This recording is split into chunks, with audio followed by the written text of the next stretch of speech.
વાત કરીએ વધુ એક બ્રેકિંગ ન્યૂઝ સામે આવી રહ્યા છે। પબુભાની જે ચૂંટણીનો મામલો સામે આવ્યો હતો ગઈકાલે, ત્યારે વધુ 20 ધારાસભ્યોની પણ રદ થઈ શકે છે, તેમની પણ મુશ્કેલીઓમાં વધારો થઈ શકે છે। પબુભા માણેકની ચૂંટણી રદ થવાનો મામલો સામે આવ્યો છે।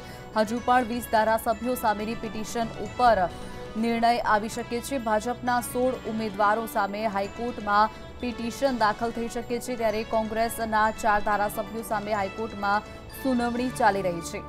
ભૂપેન્દ્રસિંહ ચુડાસમા સામેના કેસમાં ટૂંક સમયમાં નિર્ણય આવી શકે છે। ચુડાસમા ઉપરાંત સૌરભ પટેલ અને બાબુ બોખેરિયાની જીત સામે પણ પડકાર થયો છે। કોંગ્રેસના ઘેનીબેન ઠાકોર, સીજે ચાવડા અને કિરીટ પટેલ સામે પણ સુનાવણી ચાલી રહી છે। હાઈકોર્ટમાં દ્વારકાના વલણ બાદ રાજકીય ક્ષેત્રે હલચલ મચી ગઈ છે। તો વાત કરીએ અંગે વધુ માહિતી માટે મંતવ્યના સંવાદદાતા સોનલ અનડકટ આપણી સાથે ન્યૂઝરૂમથી સીધા જોડી ગયા છે। સોનલ, જણાવશો જે રીતે ગઈકાલે પબુભા માણેકનો જે ચુકાદો હાઈકોર્ટે આપ્યો છે ત્યારે તેમની મુશ્કેલીઓમાં વધારો થયો છે।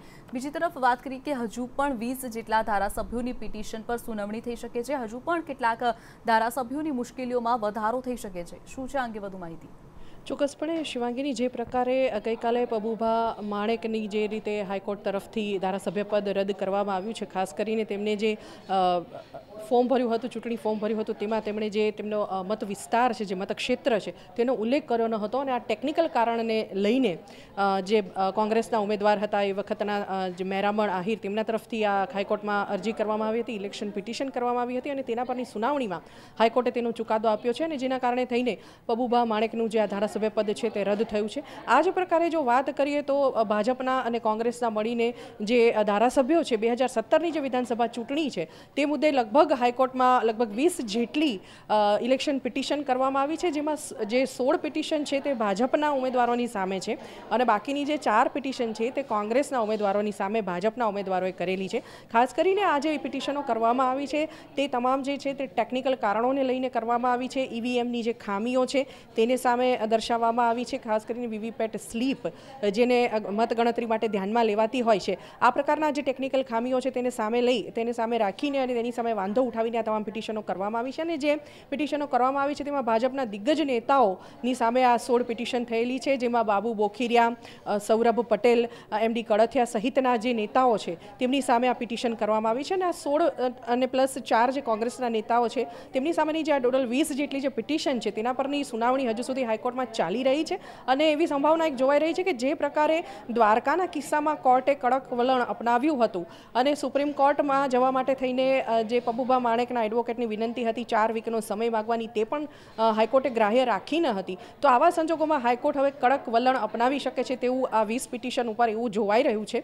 જે પ્રકારે અત્યારે ભાજપ પર પબુભા માણેકની જે ધારાસભ્ય પદ રદ થતાં ભાજપને એક મોટો ફટકો પડ્યો છે, તે રીતે તો જો જોવા જઈએ તો અન્ય જે 16 દિગ્ગજ નેતાઓ છે તેમાં ભૂપેન્દ્રસિંહ ચુડાસમા જેવા અને સૌરભ પટેલ જેવા જે નેતાઓ છે તેમની સામે આ પિટિશન ચાલી રહી છે અને અત્યારે જે આ 16 પિટિશન છે તેના પર હાઈકોર્ટમાં ટૂંક સમયમાં કદાચ સુનાવણી થઈ શકે છે તેવી પણ એક સંભાવના જોવાઈ રહી છે। જે પ્રકારે પબુભા માણેકનો જે કેસ છે તેના પર લાંબા સમયથી કોર્ટે તેનું જે ચુકાદો છે તે અનામત રાખ્યો હતો, તેનો ઓર્ડર અનામત રાખ્યો હતો અને ગઈકાલે જ તેનું સુનાવણી કરી। શક્ય છે કે આ જે એપ્લિકેશનો, આ જે ઇલેક્શન પિટિશન ચાલી રહી છે હાઈકોર્ટમાં 20 જેટલી, તેના પર પણ ટૂંક સમયમાં હાઈકોર્ટ સુનાવણી કરી શકે અને ચુકાદો પણ આપી શકે છે। જી બિલકુલ સોનલ, જે રીતે 20 પિટિશનો દાખલ થઈ છે હાઈકોર્ટમાં, કેટલા સમયમાં તેનો નિર્ણય આવી શકે છે, ચુકાદો આવી શકે છે? શિવાંગીની, ચુકાદો આવી શકવાના સમયગાળાની જો વાત કરીએ તો તે હાઈકોર્ટ પર જ ડિપેન્ડ કરે છે કે તે કોઈ પણ કેસનો ચુકાદો ક્યારે આપી શકે છે। જે પ્રકારે સૌ જાણે છે કે પબુભા માણેકના કેસમાં લાંબા સમયથી ચુકાદો અનામત રાખવામાં આવ્યો હતો, લાંબા સમય સુધી તેના પર સુનાવણી પણ ચાલી હતી અને ત્યારબાદ તેનો ચુકાદો કોર્ટે અનામત રાખ્યો હતો અને અચાનક જ ગઈકાલે કોર્ટ તરફથી જે ચુકાદો છે તે આપવામાં આવ્યો છે। તેવી જ રીતે જે અત્યારે સુનાવણીઓ ચાલી રહી છે, આ 20 જેટલા જે કેસ છે તેના પર પણ લાંબા સમયથી સુનાવણીઓ ચાલી રહી છે। ખાસ કરીને કોંગ્રેસની જો વાત કરીએ તો કોંગ્રેસ તરફથી અગાઉ પણ ઈવીએમ સંદર્ભે કેટલાક આક્ષેપો લગાવવામાં આવ્યા છે અને એવું હંમેશા કોંગ્રેસ કહેતી આવી છે કે ભાજપ ઈવીએમ મશીનમાં ગોટાળા કરે છે અને તેના કારણે થઈને તે વિજયી થાય છે। આવા જે આક્ષેપો છે વિધાનસભા ચૂંટણી વખતે હંમેશા કોંગ્રેસ તરફથી કરવામાં આવ્યા છે, કે એવું અભિયાન પણ કોંગ્રેસ તરફથી ભૂતકાળમાં ચલાવવામાં આવ્યું હતું કે ઈવીએમ મશીનમાં જે ખામીઓ છે તે લોકો સમક્ષ લાવવાનું એક અભિયાન ખાસ સિદ્ધાર્થ પટેલ જે કોંગ્રેસના છે પૂર્વ પ્રમુખ રહી ચૂક્યા છે તેમના તરફથી આ ખાસ અભિયાન ચલાવવામાં આવ્યું હતું અને લોકો સુધી તે સંદર્ભે માહિતી આપવાની એક વાત ચાલી હતી। તેમણે એક ચૂંટણી કમિશન સમક્ષ પણ જે તે વખતે રજૂઆત કરી હતી કે ઈવીએમના બદલે બેલેટ પેપરથી ચૂંટણી થવી જોઈએ. જ્યારે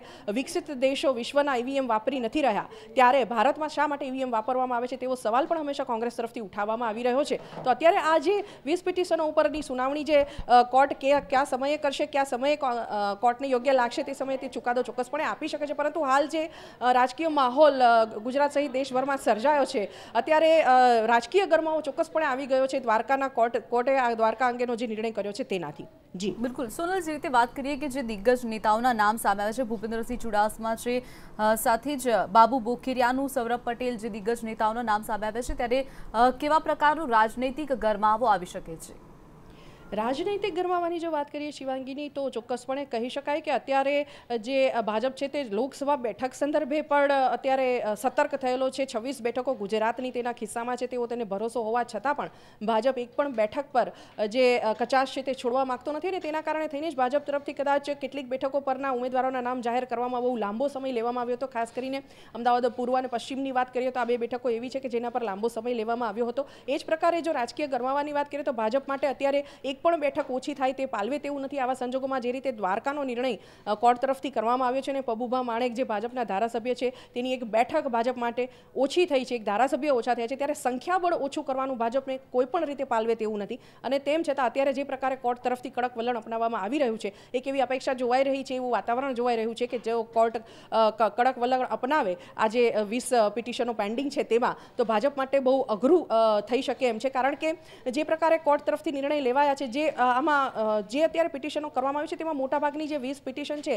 કોંગ્રેસ અને ભાજપના એમએલએ સામેની, તેમાં જે માર્જિન જોવામાં આવે મતોનું માર્જિન તો બહુ જ ઓછું છે. 300થી શરૂ કરીને 2000 જેટલો જે ગેપ છે મતોનો તે આમાં જોવાઈ રહ્યો છે. બહુ ઓછા માર્જિનથી, બહુ પાતળી સરસાઈથી આ બેઠકો પર વિજય થયેલી છે, અને તે જ બેઠકો પર મોટાભાગની જે અરજીઓ છે તે કરવામાં આવી છે કોંગ્રેસ અને ભાજપના એમએલએઝ દ્વારા. એટલે એક તબક્કે એવું જોવાઈ રહ્યું છે કે ક્યાંક ને ક્યાંક ખોટું થયું છે. ખાસ કરીને જે અરજીઓ કરવામાં આવી છે તેમાં પણ એવો ઉલ્લેખ કરવામાં આવ્યો છે કે જે તે ગોટાળા સંદર્ભે રિટર્નિંગ ઓફિસરને કોંગ્રેસ અને ભાજપના ઉમેદવાર તરફથી વિનંતી કરવામાં આવી હતી, પરંતુ તે વિનંતીને તેમણે ધ્યાન પર લીધી નહીં, ગ્રાહ્ય રાખીની અને સીધું રિઝલ્ટ જાહેર કરી દીધું હતું. બિલકુલ સોનલ, જોડાવા બદલ અને માહિતી બદલ આપનો આભાર. તો વાત કરીએ પબુભા માણેકનું, જે ગઈકાલે કોર્ટ તરફથી ચુકાદો આવ્યો છે, ત્યારે હજુ પણ 20 જેટલા અન્ય ધારાસભ્યોની મુશ્કેલીમાં વધારો થઈ શકે છે.